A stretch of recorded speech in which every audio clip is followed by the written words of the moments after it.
काहीतरी करतोय ते बघतात आहेत बाबा लोक. तर ती वेळ कामाची आहे ना, त्यामुळं महिला पण सगळ्या कामात असतात बिचाऱ्या जेवण बनवायच्या मागं. आपल्याला साखर म्हणजे एका प्रकारे जाळूनच घ्यायची आहे ती, फक्त ती करपून नाही द्यायची. तिचा कलर बदलायला सुरुवात होतो आणि मग सगळी साखर मस्तपैकी लाल लाल कलरची होऊन जाते. हे हॉटेलला मोठ्या मोठ्या 5 स्टारमध्ये हे असं कॅरमल करतात साखरेचं. आम्ही करतोय साखरेचं कॅरमल. जर तुम्हाला माहीत नसेल, आजपर्यंत कधी केलं पण नसेल, तर नक्की बघा. आता होत आलेलं आहे, कलर बदलायला सुरुवात झाली साखरेचा. जवळून दाखवते तुम्हाला हे बघा.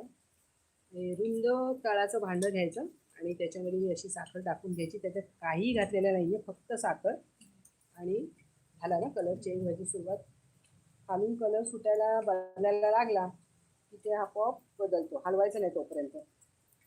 कलर त्याचा बदलायला सुरुवात झाली की मग त्याला